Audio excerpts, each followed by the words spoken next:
Suzuki ෆ්‍රොන්ක්ස් එක ගන්න ගොඩක් දෙනා කරන ලොකුම මිස්ටේක් එක මොකද දන්නවද? මේ වාහනේ පිටින් පේන විදිහට ජජ් කරන එක. අතරම ෆ්‍රොන්ක්ස් එකේ පෙනුම වෙනම වයිබ් එකක්. හැබැයි ඇතුලේ ඉන්න සතා වෙනම එකෙක්. කීයටවත් මේ වාහනේ පැනික් බයි කරන්න හොඳ වාහනයක් නන් නෙවෙයි. මොකද ඔයාට ගැලපෙන වේරියන්ට් එක මිස් වුණොත් ගත්තට පස්සේ සැටිස්ෆැක්ෂන් එක සෑහෙන්න අඩු වෙන්න පුළුවන්.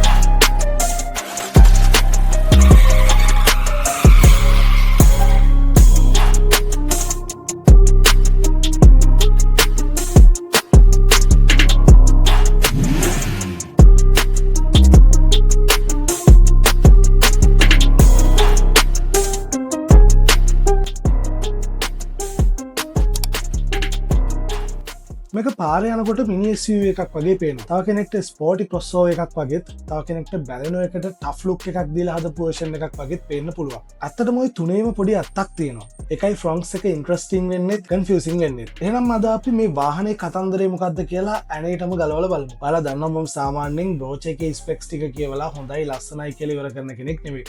මේ වීඩියෝ එකෙන් වාහනයක් ගන්න ඉන්න කෙනෙක්ටත් දැනට පාවිච්චි කරන කෙනෙක්ටත් සාධාරණ පිච් එකක් දෙන්න මම try කරනවා. Suzuki Fronx එක ඇත්තටම මොන type එකේ කාර් එකක්ද? ලුක් එකට දීලා තියෙන priority එක practicality එකට කොහොම බලපානවද? 1.0 turbo එකයි, 1.2 naturally aspirated එකයි, hybrid setup එකයි ඇත්තටම කාටද ගැලපෙන්නේ? Ownership story එක smartද? Safety story එක ඇත්තටම මොකද්ද? සහ විශේෂයෙන්ම Fronx එක කාටද හරියන්නේ? කාටද හරියන්නේ නැත්තේ කියලාත් අද අපි clear කරගමු. මුලින්ම බලමු Fronx කියන්නේ ඇත්තටම මොන type එකේ වාහනයක්ද කියලා. වාහනේ නමට marketing story එකක් තිබ්බත් බය කෙනෙක්ට වැදගත් වෙන්නේ මේකේ ඇත්තම ගතිය. සිම්පල් ආන්සර් එක තමයි Fronx කියන්නේ ස්ටයිලිෂ් urban crossover එකක් කියන එක. SUV එකක තියෙන පෙනුම, road presence එක සහ ටිකක් tough look එක ගන්න try කරනවා. හැබැයි යටින් තියෙන logic එක full size SUV එකක් නෙවෙයි. මේක හදලා තියෙන්නේ දිනපතා පාවිච්චිය, fuel efficiency, easy driving සහ manageable running cost පැත්ත බලාගෙන. ඒකයි මේක Baleno line එකට ගොඩක් ළඟයි කියලා කියන්නේ. platform side එකෙන් සහ overall package එකෙන් මේක hatchback crossover එකට කිට්ටු වාහනයක්. ඒත් පෙනුම, ග්‍රවන්් ක්ලියරන්ස් එක සහ ස්ටයිල් එක නිසා ප්ලේන් හැච්බැක් එකට වඩා ප්‍රසන්ස් එකක් දෙනවා කියන්න පුළුවන්. ඒ නිසා ෆ්‍රොන්ක්ස් එක දිහා බලන්න ඕන මිනි SUV එකක් විදිහට නෙවෙයි. SUV vibe එක දීපු ප්‍රීමියම් හැච්බැක් බේස් crossover එකක් විදිහට. ඔයා proper SUV capability එකක් බලාගෙන ඉන්නවා නම් මේකෙන් ඔයාගේ expectation එක mismatch වෙන්න පුළුවන්. හැබැයි ලස්සන ලුක් එකක්, සිටි යූස් එකට ලේසි පැකේජ් එකක් සහ දිනපතා පාවිච්චියට හරියන මොඩර්න් Suzuki එකක් බලාගෙන ඉන්නවා නම් Fronx එකේ පොයින්ට් එක තියෙන්නේ එතන. ඊළඟට බලමු Fronx එකේ build quality story එක ඇත්තටම මොකක්ද කියන එක. Fronx එක කියන්නේ Suzuki badge එකක් තිබ්බා කියලා Japan build JDM Suzuki එකක් නෙවෙයි. මේක global market product එකක්. mainly manufacturing කරන්නේ ඉන්දියාවේ. හැබැයි දැන් ඉන්දුනීසියාවෙත් ප්‍රොඩක්ෂන් ස්ටාර්ට් කරලා තියෙනවා. ඒ නිසා මේක කොහෙද හැදුවේ කියන එක වැදගත්. හැබැයි ඒකෙන් විතරක් ක්වොලිටි එක තීරණය කරන්න බෑ. ජපාන් මාකට් එකට යනවා කියන එක ලොකු ක්‍රෙඩිබිලිටි සයින් එකක්. ජපාන් වගේ ක්වොලිටි කන්ෂස් මාකට් එකකට මේක ඔෆිෂියලි ඇක්සෙප්ට් කරනවා කියන්නේ මේකේ ක්වොලිටි එක ගැන ලොකුවට වද වෙන්න දෙයක් නෑ. හැබැයි ඒකෙන් මේක පියෝ JDM ක්වොලිටි වාහනයක් කියලා බ්ලයින්ඩ් වෙන්න හොඳ නෑ. අද ග්ලෝබල් මැනුෆැක්චරින් වර්ල්ඩ් එකේ ගේම් එක වෙනස්.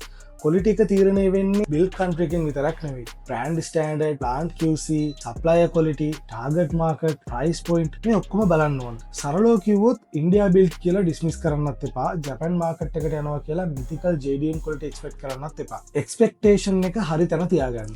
හරි දැන් බලමු ඩිසයින් එක පැත්තෙන් Fronx එක මිනිස්සුන්ගේ ඇට්‍රැක්ෂන් එක ගන්නේ කොහොමද කියලා. මොකද honestly මේ කාර් එක ගැන ගොඩක් දෙනාගේ අවධානය මුලින්ම යන්නේ performance එකටත් practically එකටත් නෙවෙයි look එකට. ඉස්සරහින් බැලුවාම Fronx එකට තියෙන clearly Grand Vitara family එකේ vibe එකක්. ලොකු grill එක, උඩට ගත්ත DRL design එක, play කරලා හදපු ඉස්සරහම උන මේ ඔක්කොම එකට එකතු වෙලා කාර් එකට size එකට වඩා premium presence එකක් දෙනවා කියලා කියන්න පුළුවන්. ඒකයි මේක පාරේ යනකොට මේක Suzuki එකක්ද කියලා දෙපාරක් හැරලා බලන්න හිතෙන්නේ. Toyota race එකත් එක්ක මෙතන පොඩි කම්පැරිසන් එකක් කළොත් රේස් එක ප්‍රැක්ටිකල් පෙනුමක් දෙනකොට Fronx එක පෙනුමෙන් ටිකක් වැඩියෙන් ඉම්ප්‍රෙස් කරන්න try කරනවා කියලා හිතෙනවා. රූෆ් ලයින් එක ටිකක් ස්ලොපින් ස්ටයිල් එකට ගෙනියලා තියෙන නිසා මේක ප්ලේන් crossover එකක් වගේ නෙවෙයි. ටිකක් ස්පෝර්ටි සිලුවේට් එකක් තියෙන කාර් එකක් වගේ පේනවා. ඒකට wheel arches ටික, body cladding ටික, stance එකතු වෙද්දි කායකට පොඩි muscular look එකක් එනවා. higher variant වල එන alloy wheel design එකත් මේ look එක complete කරන්න උදව් වෙනවා. පිටිපස්සෙන් බැලුවොත් Suzuki ලා මේකට normal hatchback engine එකක් දීලා නැහැ. connected style rear light treatment එක වයිඩ් ලුක් එකට සහ බම්ප් එකේ දාලා තියෙන ස්කිඩ් ප්ලේට් ලුක් එක නිසා මේකේ SUV vibe එක තවත් ස්ට්‍රෝං වෙනවා. රයිට් පිටිපස්සෙන් බලද්දි Fronx එකට අයිකනික් ලුක් එකක් තියෙන එකත් මේ ඩිසයින් එකේ ප්ලස් පොයින්ට් එකක්. හැබැයි ස්ටයිල් එකට ලැබෙන හැම වාසියක්ම ෆ්‍රී නෙවෙයි. ඒකට රිටර්න් එකේ පොඩි පොඩි ට්‍රේඩ් ඔෆ් ටිකක් තියෙනවා. අර වහලේ හැඩේ පිටිපස්සට යනකොට ටිකක් පහළට බහින එක සහ රියර් ග්ලාස් ඒරියා එක ටිකක් පොඩි නිසා පිටිපස්ස පෙනීම හොඳම මට්ටමක තියෙනවා කියලා කියන්න බෑ. ඒ වගේම බූට් එකේ ඉඩකඩ නම්බර වලින් බැලුවාම ඕකේ වුණත් ඕපනින් එකේ ෂේප් එක සහ යූසබල් ෆෝම් එකට ස්ටයිල් එක පොඩ්ඩක් ඇෆෙක්ට් වෙලා තියෙනවා කියලා කියන්න පුළුවන්. මේ ඩිසයින් එකේ ජොබ් එක තමයි ෆුල් සයිස් SUV එකක බල්ක් එක නැතුව ඔයාට SUV ප්‍රසන්ස් එකක් දෙන එක. ඒ කියන්නේ ලුක් එකට රිටර්න් එක විදිහට පොඩි පැකේජින් කම්ප්‍රොමයිසස් ටිකක් ඇක්සෙප්ට් කරන්න වෙනවා. පිටින් බලද්දි ෆ්‍රොන්ට්ස් එක මේ තරම් ඉන්ටරෙස්ටිං අයි කියලා දැන් ක්ලියර්. දැන් බලමු මේ ලුක් එක ඇතුලේ තියෙන කතාව මොකක්ද කියලා. ෆ්‍රොන්ට්ස් එක Maruti Suzuki එකේ Heartache platform එක මත හදපු crossover එකක්. ඒ කියන්නේ ladder frame chassis එකක් නෙවෙයි. මේක passenger car type unibody structure එකක්. suspension setup එකත් ඒකම කියනවා. ඉස්සරහට MacPherson strut සහ පිටිපස්සට torsion beam. weight එක පැත්තෙන් බැලුවාම Fronts එකේ බොහෝ version roughly kilogram 960 ඉඳලා 1060 දක්වා range එකේ යනවා. ඒ කියන්නේ සරලවම around 1 ton crossover එකක් කියලා කියන්න පුළුවන්. හරි, දැන් බලමු size එක ඇතුලේ ඉඩකඩ සහ daily use practicality එක කොහොමද කියලා. Fronts එකේ length එක මිලිමීටර් 3995ක්. ඒ කියන්නේ මීටර් 4කට යන්තම් අඩුයි. ඒ නිසා මේක සිටි යූස් එකට හොඳ ෆිට් එකක්. පටු පාරවල් වල යන්න, U-turn ගහන්න, පාර්කින් ස්ලොට් වල දාන්න මේ ඔක්කොම වැඩවලට ෆ්‍රන්ට්ස් එක මැනේජබල් සයිස් එකක් තියෙන වාහනයක්. තවත් මේකේ ස්ට්‍රෝං පොයින්ට් එකක් තමයි ග්‍රවුන්ඩ් ක්ලියරන්ස් එක. ඉන්දියා ස්පෙක් ෆිගර්ස් වලට අනුව ඒක මිලිමීටර් 190ක් වගේ නම්බර් එකක්. හැබැයි සෝස් එක අනුව මේ ෆිගර් එක පොඩ්ඩක් වෙනස් වෙන්න පුළුවන්. හැබැයි පොයින්ට් එක එකයි. අපේ පාරවල් වල හම්ස්, uneven patches, පොඩි වලවල්, broken edges ඔය ඔක්කොම දැක්කාම hatchback එකක් වගේ දෙපාරක් හිතන්න ඕනේ නෑ. මේ කියන්නේ off road යන්න පුළුවන් කියන එක නෙමෙයි. හැබැයි daily use එකට confidence එකක් දෙන වාහනයක්. Toyota Race එකේ upright shape එක නිසා cabin එක ටිකක් more open වගේ feel වෙන්න පුළුවන්. Fronts එක style එක පැත්තට ටිකක් වැඩි බරක් දෙන නිසා space story එක race එක තරම practical කියන්න බෑ. හැබැයි use කරන්න අමාරු තරම් tight වාහනයක් නන් නෙවෙයි. වාහනේ ඇතුළට ආවහම front seats දෙක හොඳට set වෙනවා. driving position එකත් okay. cabin එකත් එකපාර අපහසු feel එකක් දෙන්නේ නැහැ. rear seat එක ගැන කතා කරොත් leg room පැත්ත generally okay. average adult දෙන්නෙක්ට හොඳට ඉඳගෙන යන්න පුළුවන්. 3 දෙනෙක් දාන්න පුළුවන්. හැබැයි long trip එකකට මැද ඉන්න කෙනාට මේ ක්ලාස් එකේ වෙනත් hatchback crossover වාහනවල වගේම ටිකක් අපහසුතාවයක් තියෙනවා. ඒ වගේම tall passengers ලට headroom පැත්ත පොඩ්ඩක් මදි වෙන්න පුළුවන්. මොකද අර sloping roofing style එක openness එක ටිකක් අඩු කරනවා. boot space එකත් paper figure එකේ ලීටර් 308ක් විදියට තියෙනවා. මේ ක්ලාස් එකේ හොඳම boot space එකක් කියලා කියන්න බෑ. හැබැයි daily use එකට සහ normal weekend trip එකකට usable space එකක් තියෙනවා. මෙතන වැදගත් දේ ලීටර් figure එක විතරක් නෙමෙයි. opening එකේ shape එක සහ lip height එක. Fronts එකේ boot lip එක ටිකක් උස නිසා බර luggage දානකොට හරි ගන්නකොට හරි ටිකක් අමාරු වෙන්න පුළුවන්. rear seat flexibility පැත්ත model එක trim එක අනුව වෙනස් වෙන්න පුළුවන්. සමහර versions වල rear seat එක 60-40 split විදිහට fold කරන්න පුළුවන්. ඒ කියන්නේ rear seat එක එකම කෑල්ලක් නෙමෙයි දෙකට බෙදලා තියෙනවා. සරලව කිව්වොත් fronts එක couple එකකට, පොඩි family එකකට, office city weekend mix use එකට size එක, space එක සහ practicality එක හොඳ balance එකක් දෙන වාහනයක්. හරි, දැන් මේකේ bonnet එක ඇතුලේ තියෙන කතාව ගැනත් බලමු. Fronts එකේ buyer කෙනෙක්ට ගන්න තියෙන biggest decision එක තමයි engine choice එක. මොකද same කායක් වුණාට engine එක සහ gearbox එක වෙනස් වුණාම මේකේ driving feel එක සම්පූර්ණයෙන් වෙනස් වෙනවා. Fronts එක කියන්නේ එකම engine එකකින් එකම gearbox එකකින් ලෝකේ හැම market එකකටම යන වාහනයක් නෙවෙයි. source market එක අනුව මේකට වෙනම engine setups හම්බ වෙනවා. buyer angle එකෙන් අපිට වැදගත්ම directions තුන තමයි මේ. 1.0 turbo, 1.2 naturally aspirated සහ 1.5 petrol family එක. ඒ 1.5 family එක ඇතුලේ plain petrol version එකත් mild hybrid version එකක් දකින්න ලැබෙනවා. තව එක වැදගත් පොයින්ට් එකක් තමයි fronts එකට CVT gearbox එකක් නැහැ.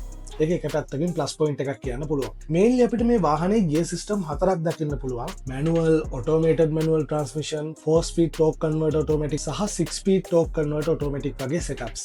පළවෙනි ඔප්ෂන් එක තමයි 1.0 booster jet turbo engine එක. engine code එක K10C. මේකෙන් roughly 100 PS power එකකුත් සාමාන්‍යයෙන් නිව්ටන් මීටර් 148ක torque එකකුත් generate කරනවා.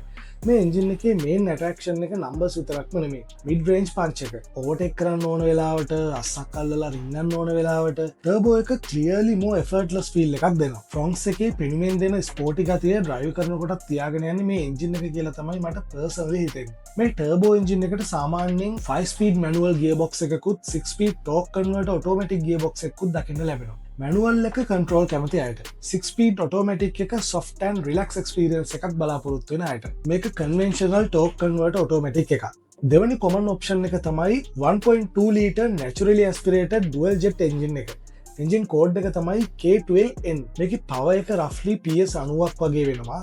ටෝක් එක නිවටන් මීට 113ක් වගේ. ටර්බෝ එක තරම් එක්සයිටින් නැහැ. හැබැයි මේ එන්ජින් එකේ ස්ට්‍රෙන්ත් එක වෙන තැනක තියෙනවා. ඒ තමයි සරලකම. ලීනියර් පවර් ඩෙලිවරි එකක් දෙනවා. සාමාන්‍ය පාවිච්චියේදී අඩු ස්ට්‍රෙස් එන්ජින් එකක් කියලා කියන්න පුළුවන්. 1.2 එන්ජින් එකට 5 ස්පීඩ් මැනුවල් එකකුත් 5 ස්පීඩ් ඔටෝමේටඩ් මැනුවල් ට්‍රාන්ස්මිෂන් එකකුත් ලැබෙනවා. මේ ඔටෝමේටඩ් මැනුවල් ට්‍රාන්ස්මිෂන් සෙටප් එක කියලා කියන්නේ මැනුවල් ගියර් බොක්ස් එකක් වුණත් ටච් එකත් ගියර් චේන්ජ් එකත් සිස්ටම් එක කරලා දෙන විදිහේ ට්‍රාන්ස්මිෂන් එකක්. ඒ නිසා ට්‍රැෆික් එකේ ඩ්‍රයිව් කරන්න ලේසි. ඔටෝමැටික් එකක් ඕනේ. හැබැයි බජට් එකත් බලන කෙනෙක්ට මේක ප්‍රැක්ටිකල් ඔප්ෂන් එකක්. හැබැයි ගියර් මාරු වෙන ෆීල් එක සහ ස්මූත්නස් එක ප්‍රොපර් ටෝක් කන්වර්ටර් ඔටෝමැටික් එකක් තරම්ම සොෆ්ට් නැහැ. Turbo 6 speed talk converter automatic එකයි 1.2 ඔටෝමේටඩ් මැනුවල් ට්‍රාන්ස්මිෂන් එකයි ඩ්‍රයිව් කරනකොට සම්පූර්ණයෙන්ම වෙනස් අත්දැකීම් දෙකක් කියලා කියන්න පුළුවන්. රිලයබිලිටි සහ ඕනර්ෂිප් සෙන්ස් පැත්තෙන් බැලුවාම 1.2 naturally aspirated setup එක සාමාන්‍යයෙන් Suzuki ලෝකයේ ඇතුලේ simple proven සහ වැඩි කරදර නැති ඔප්ෂන් එකක් කියලා කියන්න පුළුවන්. automated manual transmission එකත් අලුත් magic gearbox එකක් නෙවෙයි. Suzuki lineup එකේ කලින් ඉඳන්ම දකින්න ලැබුණු වියදම් අඩුවෙන් automatic convenience එකක් දෙන්න හිතපු ෆෝමියුලා එකක්. ඒ නිසා දිනපතා ලේසි පහසු පාවිච්චිය බලන කෙනෙක්ට 1.2 setup එක ගොඩක් sensible option එකක් කියලා කියන්න පුළුවන්. third direction එක තමයි 1.5 liter line එක. මෙතන basically දෙකක් තියෙනවා. K15B කියන්නේ 1.5 petrol setup එක. K15C කියන්නේ 1.5 mild hybrid setup එක. K15B petrol line එක roughly PS 105ක් Newton meter 138ක් වගේ figures වලට ළඟයි. K15C mild hybrid line එක roughly PS 100ත් 103ත් අතර power එකක් සහ Newton meter 135ක් 137ක් torque range එකේ යන setup එකක්. මේ setup එක turbo එක වගේ punch first character එකක් දෙන්නේ නැහැ. ඒ වගේම 1.2 එක වගේ bare bones simple package එකක් කියන්නත් බෑ. මේකේ point එක smoothness සහ efficiency කියලා කියන්න පුළුවන්. Australian, Japan සමහර South Asian markets වගේ තැන්වල මේ K15C mild hybrid line එක දකින්න ලැබෙනවා. ලංකාවටත් සමහර units මේ line එකකින් ඇවිල්ලා තියෙනවා. ගොඩක් වෙලාවට මේකට යන්නේ 6 speed torque converter automatic එක. ඔයා hybrid funks එකක් බලන කෙනෙක් නම් මේක 1.0 turbo එකක් වගේ energy punchy feel එකක් දෙන setup එකක් කියලා හිතන්න එපා. මේකේ game එක smooth, slightly more mature export market flavor එකක් දෙන එක. තව වැදගත් දෙයක්. Ancap Australia, New Zealand පැත්තේ test කරපු Fronx hybrid unit එකත් මේ 1.5 liter mild hybrid setup එකේම එකක් තමයි. ඒ නිසා ලංකාවේ hybrid version එකකට යන කෙනෙක් නම් source market එක, chassis range එක සහ recall rectification status එකත් confirm කරගන්න එක ඉතාම වැදගත්. Technology සහ reliability පැත්තෙන් බැලුවාම 1.0 turbo engine එක නරක setup එකක් කියලා කියන්න බෑ. හැබැයි turbo technology එක නිසා maintenance discipline එකත් ටිකක් වැඩියෙන් වැදගත් වෙනවා. Gearbox පැත්තෙන් බැලුවාම manual එක තමයි සරලම option එක. 6 speed torque converter automatic එක සාමාන්‍යයෙන් mature, smooth, proven type automatic එකක්. proper automatic feel එකක් දෙනවා කියලා කියන්න පුළුවන්. automated manual transmission එක mechanical පැත්තෙන් බැලුවාම සාපේක්ෂව ටිකක් සරල setup එකක්. හැබැයි gear මාරු වෙන ගතිය torque converter automatic එකක් තරම්ම soft වෙන්නේ නැහැ. තව වැදගත් වෙනසක් තියෙනවා. 1.2 naturally aspirated engine එක 4 cylinder unit එකක්. ඒ නිසා 1.2 engine එක ටිකක් smooth කියන්න පුළුවන්. turbo එක more energetic. naturally aspirated එක more relaxed. hybrid එක තියෙන්නේ මේ දෙකෙන්ම ටිකක් වෙනම mature lane එකක. buyer takeaway එක විදිහට සරලව කිව්වොත් turbo එක hard choice එක, 1.2 naturally aspirated එක head choice එක. hybrid එක efficiency සහ slightly more mature feel එකක් හොයන කෙනෙක්ට ගැලපෙනවා. ඒ නිසා ලංකාවේ buyer කෙනෙක්ට දෙන්න තියෙන advice එක තමයි badge එක බලලා engine එක assume කරන්න එපා. exact unit එකේ engine code එක, gearbox type එක සහ source market එක check කරලා ගන්න. හරි, දැන් බලමු Fronx එක පදිනකොට අත්‍තරම දැනෙන්නේ කොහොමද කියලා. ස්ටීරිං එක ලයිට්, කන්ට්‍රෝල්ස් ටික easy, සයිස් එක manageable. ඩ්‍රයිවිං ෆීල් එක රේස් එකත් එක්ක බැලුවොත් රේස් එකට අප්රයිට් මිනි SUV ෆීල් එකක් ටිකක් වැඩියෙන් තියෙනවා කියලා කියන්න පුළුවන්. Fronx එක රෝඩ් කාර් ෆීල් එකට ටිකක් වැඩියෙන් ළඟයි. හයිවේ එකට ආවම ටර්බෝ version එක clearly better package එකක් වගේ දැනෙනවා. especially overtaking, mid range pull සහ cruising පැත්තෙන් turbo එක more effortless. 1.2 naturally aspirated version එක highway එකට enough ද කියලා කෙනෙක් අහනවා නම් enough, හැබැයි effortless නෑ. ride සහ handling balance එකත් Fronx එකේ strong point එකක් කියලා කියන්න පුළුවන්. Suzuki ලා මෙතන comfort සහ control අතර හොඳ මැද balance එකක් අරගෙන තියෙනවා කියලා feel වෙනවා. ඒ නිසා normal road වලදී වාහනේ composed feel එකක් දෙනවා. blend වලදී too loose feel වෙන්නේ නැහැ. body roll එක 0 කියලා කියන්න බෑ. හැබැයි මේ size එකේ, මේ height එකේ crossover එකකට expect කරන්න පුළුවන් level එකේ control එකක් දෙනවා. braking පැත්තෙන් මේක daily use එකට predictable package එකක්. front ventilated disc සහ rear drums වගේ familiar setup එකක් තමයි ලැබෙන්නේ. ABS, EBD වගේ system එක basic braking confidence එක okay. හරි, දැන් Fronx එක ඇතුළට ඇවිල්ලා බලමු. cabin එකට ආවම තේරෙන දේ තමයි මේක full luxury package එකක් නෙවෙයි. හොඳට හිතලා කරපු Suzuki cabin එකක් කියලා කියන්න පුළුවන්. dashboard design එක clean, layout එකත් familiar. color treatment එක සහ trim detail ටික නිසා plain feel එකක් එන්නේ නැහැ. හය වේරියන්ට් වල එන ඩුවල් ටෝන් කැබින් තීම් එක, සිල්වර් ඇක්සන්ට් එක සහ ඩෑෂ්බෝඩ් ලේඅවුට් එක එකතු වෙද්දී ෆ්‍රොන්ක්ස් එක මේ ප්‍රයිස් රේන්ජ් එකට වඩා ටිකක් ප්‍රීමියම් ලුකින් ඉම්ප්‍රෙෂන් එකක් තියෙන වාහනයක් වගේ දැනෙනවා. හැබැයි මෙතන තව දෙයක් ක්ලියර් කරගන්න ඕන. මේ කැබින් එක ප්‍රීමියම් ලුකින් වෙන්න පුළුවන්. හැබැයි ප්‍රීමියම් ෆීලිං කියලා කියන්න අමාරුයි. මොකද ඔයා අතින් අල්ලන සර්ෆේස් ගොඩක් හાર્ඩ් ප්ලාස්ටික් සයිඩ් එකට තමයි යන්නේ. හැබැයි ඉතින් ඒක මේ සෙග්මන්ට් එකේ 아무තු දෙයක් නෙමෙයි. ෆීචර්ස් පැත්තට ආවම හය වේරියන්ට්ස් වල ෆ්‍රොන්ක්ස් එක හොඳ පැකේජ් එකක් දෙනවා. 9-inch infotainment screen එක, wireless Apple CarPlay, 360 camera, head-up display, wireless chargers මේ වගේ දේවල් paper specs වලට එහා ගියපු ඇත්තටම වැඩක් ඇති features කියලා කියන්න පුළුවන්. especially 360 camera එක සහ parking support features city එකේ ලොකු පහසුවක් වෙනවා. head-up display එකත් smart. rear AC vents, USB charging options වගේ දේවල් family use එකේ practical plus point කියලා කියන්නත් පුළුවන්. AC performance එකත් local weather එකට හොඳට ගැලපෙන setup එකක් කියලා කියන්න පුළුවන්. සරලව කිව්වොත් මේ වාහනේ cabin එක impress කරන්න try කරන්නේ rich materials වලින් නෙමෙයි, smart design එකෙන්, useful features වලින් සහ දිනපතා පාවිච්චියට ලේසි layout එකකින්. ඔයාට Mercedes level cabin richness එකක් ඕනේ නම් මේ එක නෙවෙයි. හැබැයි segment එක modern, neat, feature loaded Suzuki cabin එකක් ඕන නම් Fronx එකේ එතන හොඳ job එකක් කරනවා. හරි, දැන් Fronx එකේ ergonomics පැත්ත බලමු. මෙතනත් Fronx එකේ plus point එකක් තියෙනවා. driver seat එකේ ඉඳගත්තාම controls ටික owl feel එකක් දෙන්නේ නැහැ. ගොඩක් දේවල් අතට පයට හුරු තැන් වලම තියෙනවා. driving position එකත් සාමාන්‍යයෙන් ලේසියෙන් set කරගන්න පුළුවන්. steering, pedals, screen, climate controls මේ ටික use කරනකොට extra stretch කරන්න හරි අමුතු angle එකකින් වැඩ කරන්න හරි වෙන්නේ නැහැ. Tamanට ගැලපෙන seating position එකක් හොයාගන්නත් අමාරු නැහැ. infotainment screen එකේ position එකත් පාවිච්චි කරන්න ඕකේ. drive කරන ගමන් අවශ්‍ය basic adjustment ටික කරගන්න පුළුවන්. seat comfort පැත්තෙන් ඉස්සරහා seat sporty bucket seat level එකේ නෙවෙයි. හැබැයි shape එක daily use එකට enough support එකක් දෙනවා. city drives වලත් ටිකක් දුර ගමන් යද්දිත් වැඩි මහන්සි දැනෙන setup එකක් නෙවෙයි. ඉතින් කියනවා නම් Fronx එකේ overall ergonomics පැත්ත හොඳයි කියලා කියන්න පුළුවන්. හරි, දැන් safety පැත්තට එමු. Fronx එකේ better equipped variant වල ESP, ESC, hill load assist, multiple airbag, rear camera, parking sensors වගේ features ලැබෙන්න පුළුවන්. හැබැයි මේ features list එක trim එක, build year එක සහ source market එක අනුව වෙනස් වෙනවා. ESP හරි ESC හරි කියන system එකේ වැඩේ තමයි car එක skid වෙන්න හරි grip loose වෙන්න හරි යන වෙලාවක braking සහ engine power එක manage කරලා driverට control එක තියාගන්න help කරන එක. especially wet roads වලදී මේ වගේ system එකක් paper එකේ tick box එකකට වඩා ඇත්තටම වටිනවා. hill load assist එකත් daily use එකට ඇත්තටම වැඩක් ඇති feature එකක් කියලා කියන්න පුළුවන්. කන්දක නවත්තලා ආපහු move වෙනකොට car එක පස්සට roll වෙන්න නොදී තප්පර කීපයක් hold කරලා තියෙන එක manual car එකක් drive කරන කෙනෙක්ටත් new driver කෙනෙක්ටත් extra confidence එකක් දෙනවා.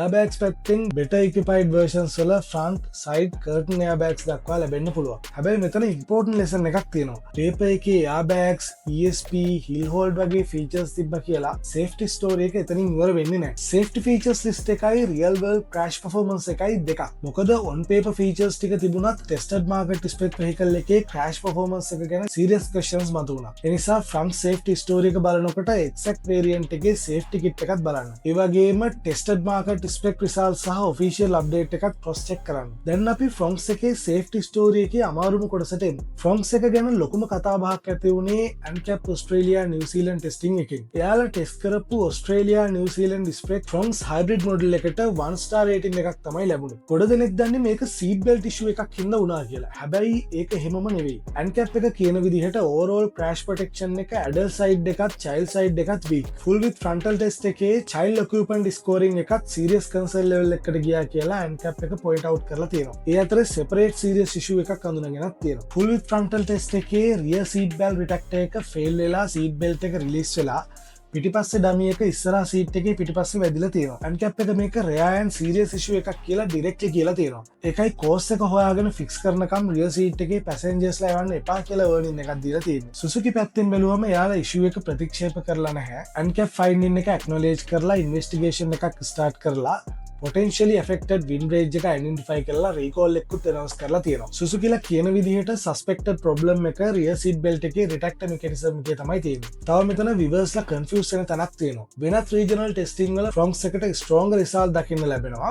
example එකක් විදිහට ASEAN NCAP පැත්තෙන් 5 star rating එකක් mention වෙනවා. ඒ වගේම සමහර Japanese market references වල JNCAP පැත්තෙන් stronger result එකකුත් දකින්න ලැබෙනවා. හැබැයි ANCAP result එක Australia New Zealand spec tested vehicle vehicle එකකට අදාළ එකක්. ඒ නිසා මේ රේටින්ග්ස් එකක් විතරක් බලලා මේක 5 ස්ටාර්ද 1 ස්ටාර්ද කියලා ෂෝට්කට් ආන්සර් එකක් දෙන්න බෑ. මෙතන ශ්‍රී ලංකන් බය කෙනෙක්ට වැදගත් ලෙසන් එක තමයි ඔයා බලන යුනිට් එක මොන මාකට් එකෙන්ද ආවේ, වින් එක රීකෝල් රේන්ජ් එකට අයිතිද, සේෆ්ටි ස්පෙක් එක මොකක්ද, මේ ටික වෙරිෆයි කරලා ගන්න. ඒ වගේම මෙතන කෙලින්ම කියලා දාන්න ඕන දේකුත් තියෙනවා. ඔයා වාහන ගැන ටිකක් ඩීප් හොයලා බලන කෙනෙක් නම් මේ වගේ ස්ටෝරිස් මේ ඉන්ඩස්ට්‍රි එකේ මහා අමුතු දේවල් නෙවෙයි. ගොඩක් වාහන පිටිපස්සේ මේ වගේ කතා හැංගිලා තියෙනවා. ඒ කියන්නේ තව එළියට ආපු නැති කතා කොයිතරම් තියෙනවා ඇතිද. ඒ නිසා කිසිම වාහන බ්‍රෑන්ඩ් එකක් පරම පූජනීය කියලා හිතන්න එපා. මොකද මේවා අන්තිමට ප්‍රොෆිට් ෆෝකස් කරන මල්ටි බිලියන් කම්පැනිස්. අනික අනුන්ගේ බ්‍රෑන්ඩ්ස් වලට වෙහිකල් ගෲප්ස් හදාගෙන බොරුවට මරා ගන්නත් එපා.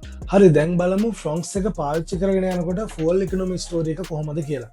මුලින්ම 1.2 naturally aspirated version එක. මේ setup එකේ officially claimed fuel efficiency figures සාමාන්‍යයෙන් මෙහෙමයි. manual එක ලීටර් රේට කිලෝමීටර් 21.79ක්. automated manual transmission එක ලීටර් රේට කිලෝමීටර් 22.89ක්. paper එකේ බලද්දි මේවා හොඳ numbers. හැබැයි real world එකට ආවම roughly ලීටර් රේට කිලෝමීටර් 14ක් 16ක් වගේ බලාපොරොත්තු වෙන්න පුළුවන්. highway එකේදී conditions හොඳයි නම් ලීටර් රේට කිලෝමීටර් 20ට වඩා touch කරන්න ඉඩ තියෙනවා. සරලව කිව්වොත් 1.2 එක France lineup එක ෆුවල් ස්ටෝරි එක පැත්තෙන් ගොඩක් දෙනා සෙන්ස් කරන සේෆ් මිඩල් ග්‍රවුන්ඩ් ඔප්ෂන් එක කියලා කියන්න පුළුවන්. ඊළඟට 1.0 ටර්බෝ සෙටප් එක. මේකේ ඔෆිෂියලි ක්ලේම් ෆිගර්ස් සාමාන්‍යයෙන් මෙහෙමයි. මැනුවල් එක ලීටර් රේට කිලෝමීටර් 21.5ක්, 6 speed torque converter automatic එක ලීටර් රේට කිලෝමීටර් 20.01ක්. මේක එකේ numbers නරක නැහැ. හැබැයි real world figures වලට ආවහම turbo එක ඔයා drive කරන විදිහට වැඩියෙන් sensitive. city use එකේ roughly ලීටර් රේට කිලෝමීටර් 12-14ක් වගේ range එක realistic කියලා කියන්න පුළුවන්. හැබැයි මෙතන obvious trade off එකක් තියෙනවා. turbo එක වැඩියෙන් බොනවා. හැබැයි ඒකට හරියන return එක performance එකෙන් වාට දෙනවා. දැන් බලමු 1.5 petrol setup එක. මේ K15B engine එකේ manual එක ලීටර් රේට කිලෝමීටර් 18.2කට ළඟයි කියලා කියන්න පුළුවන්. ඔටෝමැටික් එක ලීටර් රේට කිලෝමීටර් 17.5ක් වගේ එකක්. ඒ කියන්නේ 1.5 පෙට්‍රල් එක ලොකු ෆුවල් ගසල් එකක් කියලා කියන්න බෑ. හැබැයි රියල් වර්ල්ඩ් එකේ ගියර් බොක්ස් එක, වේරියන්ට් එක, ට්‍රැෆික් එක, ඩ්‍රයිවිං ස්ටයිල් එක අනුව මේ නම්බර්ස් වෙනස් වෙන්න පුළුවන්. ඒක ඉතින් ඔයගොල්ලෝ දන්නවා. දැන් බලමු හයිබ්‍රිඩ් ඩිරෙක්ෂන් එක. හයිබ්‍රිඩ් එකේ official fuel efficiency figures market එක අනුව වෙනස් වෙන්න පුළුවන්. සාමාන්‍යයෙන් කම්බයින් ෆිගර් එකක් විදිහට ලීටර් රේට කිලෝමීටර් 20ට ළඟ රේන්ජ් එකක් තියෙනවා කියලා කියන්න පුළුවන්. ඒ වගේම මේන්ටනන්ස් සයිඩ් එක පැත්තෙන් බැලුවොත් 1.2 එන්ජින් එක තමයි සිම්පල් ඊසි ඔප්ෂන් එක. ටර්බෝ එක නරක නැහැ. හැබැයි correct oil, correct interval, timely service වගේ දේවල් වැදගත්.